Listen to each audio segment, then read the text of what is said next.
একটি গুরুত্বপূর্ণ মিক্সচার ইরিগেশনের প্রশ্ন। এ পাত্রে দুধ ও জলের অনুপাত 3:7 এবং বি পাত্রে দুধ ও জলের অনুপাত 3:17।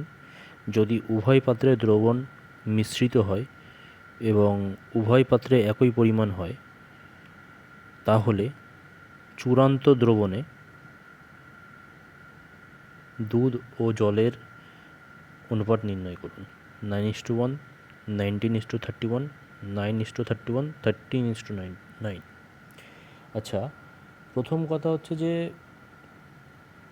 বলেছে রে আমাকে, বলেছে দুটো পাত্র আছে, সেটা হচ্ছে পাত্র এ এবং পাত্র বি।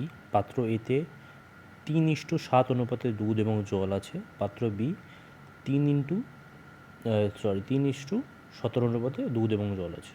এবং এই দুটো পাত্রকে অন্য একটা পাত্র চূড়ান্ত পাত্রে ঢালবো, ঢালার পরে দেখব দুধ এবং জল কত আছে। সবসময় মনে রাখবে, যদি কিনা এরকম দুটো পাত্র বলা থাকে এবং অনুপাত দেওয়া থাকে, আগে দেখবে যে অনুপাতের যোগফলটি সমান আছে কিনা। মানে 3+7 যদি করো তুমি দেখবে 10 হচ্ছে, এবং 3+17 করো তাহলে তুমি দেখবে যে 20 হচ্ছে। কিন্তু দুটো তো ভিন্ন, তাহলে এর ভিতরে কিন্তু দুধ এবং জল সমপরিমাণে নেই, এগুলোকে সমান বানাতে হবে। তাহলে কী করে বানাবো? তার মধ্যে একটু কথা আমি বলতে চাই যে ভিডিওগুলো তোমাদের জন্যই বানাই, তো একটু সাপোর্ট করার চেষ্টা করো, সাবস্ক্রাইব করো এবং লাইক করো, এবং জানিও যে ভিডিওটি কেমন লাগলো। Thank you.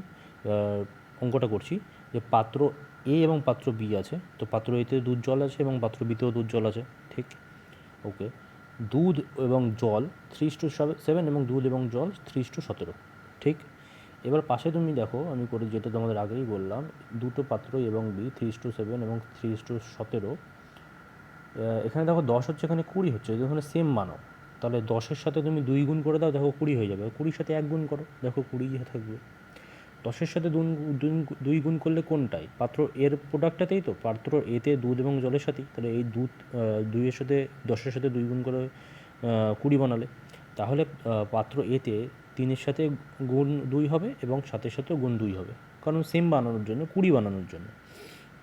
দেখো, পাত্রে দুধ এবং জলের অনুপাত 3:7, এদের সাথে 2 গুণ করার পরে আমরা পেলাম 6:14।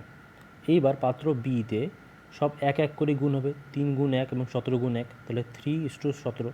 এবার তুমি দেখো যে অনুপাত দুটোকে তুমি যদি যোগ করো, 6+14 দেখো 20 আসছে, 3+17 দেখো 20 আসছে। তার মানে এবার ধরুন দুটো পাত্রের দুধ এবং জলকে আমরা সমান করে ফেলেছি। এইবার আমরা কী করব? এবার আমরা সিম্পলি যোগ করে দেবো। কীরকম? চূড়ান্ত দ্রবণ আমাদের কাছে চেয়েছে, দুধ এবং জলের দ্রবণই জলও চেয়েছে। এবার সবসময় মনে রাখবে, পুলিশি পরীক্ষার কর্মী মানে ছাত্রছাত্রী একদম বিশেষ করে পুলিশি পরীক্ষা ছাত্রছাত্রীদের বলছি, যেমন ধরো ওয়েস্ট বেঙ্গল পুলিশ, কেপি পুলিশে যারা পরীক্ষা দিতে যাবে, লাস্টে এটা সবসময় চেক করবে দুধ এবং জল বলেছে নাকি জল এবং দুধের অনুপাত চেয়েছে। এখানে দেখো দুধ এবং জল চেয়েছে, তাহলে আমরা দুধ এবং জলই বের করব। তো চূড়ান্ত দ্রবণ দুধ এবং জলই আমি লিখেছি।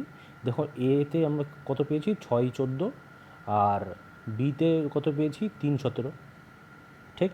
এবার আমরা সিম্পলি যোগ করলাম, দেখো 6+3 9, 14+17 31, এটাই অ্যান্সার। এরকমই একদম সিম্পলভাবে অঙ্কটা করবে, খুবই সহজ। ভিডিওটি দেখার জন্য অসংখ্য ধন্যবাদ।